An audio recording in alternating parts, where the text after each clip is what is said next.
இவங்களை விடக்கூடாதுங்க ஐயா. சமீபத்தில் ஒரு நண்பர் ஒருத்தர் ஹைதராபாத் வந்து சென்னைக்கு வந்தார். அண்ணே, உங்க மாநிலத்தில் நம்பர் 2 டுபாக்கூர் யாருன்னு கேட்டார். நான் கேட்டேன், அண்ணே நம்பர் 1 டுபாக்கூர் யாருன்னு கேட்கலையானே. அண்ணே அது ஸ்டாலின் ஐயான்னு தெரியும், நம்பர் 2 யாராவது சொல்லுங்க. எதற்காக இந்த வார்த்தையை நான் பயன்படுத்துறேனாங்க, இவர்களாகவே இவங்களுக்கு ஒரு பட்டம் கொடுத்துக்கிறாங்க. திராவிட மாடல் முதலமைச்சர். உதயநிதி ஸ்டாலினுக்கு 6 பேர் வச்சாங்க, 6 பேருமே ஒட்டல. ஃபர்ஸ்ட் ஒரு பேர் வச்சாங்க, சின்னவரே அப்படின்னு வச்சாரு. ஒருத்தனும் மாண்பானவரே, இளைய சூரியனே, அவனும் மாசம் மாசம் போஸ்ட் அடிச்சு ஒட்டி ஒட்டி பாக்குறான். ஒரு பேரு ஒட்டாம இன்னைக்கு 6வது பேர்ல நிக்கிறான். லான்ச்சிங்கா நடந்துகிட்டே இருக்குது. ஐயா ஏற்கனவே சொன்னது போல இந்தியாவில் அதிக கடன் இருக்கக்கூடிய மாநிலம் நாம.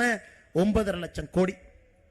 கடந்த 4 ஆண்டுல மட்டுமே தமிழகத்தில் சிறு குறு நிறுவனங்கள் 9492 நிறுவனங்கள் மூடப்பட்டிருக்கிறது. இந்தியாவில் அதிகமான நிறுவனங்கள், சிறு குறு நிறுவனங்கள் மூடப்பட்ட ஒரு மாநிலம் தமிழ்நாடு. என கரண்ட் பிரச்சனை.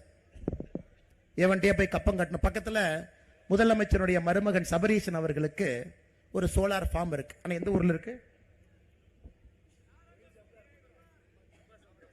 அம்பாசமுத்திரம் பக்கத்துல முதலமைச்சருடைய மருமகன் சபரீசனுக்கு ஒரு சோலார் ஃபார்ம்.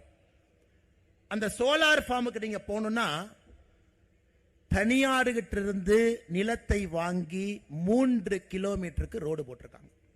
நீங்க போய் பார்த்துட்டு வரணும். அந்த பக்கம் போனீங்கன்னா இங்க நடக்கக்கூடிய அநியாயம். தனியார்கிட்ட இருந்து நிலத்தை வாங்கி 3 கிலோமீட்டர் ரோடு போட்டிருக்காங்க. ஏன்னா இவங்கெல்லாம் நடந்து வரும் பொழுது எஜமான் காலடி மண்ணெடுத்து நல்ல கைக்கு பின்னாடி பாடிக்கிட்டே வருவாங்க.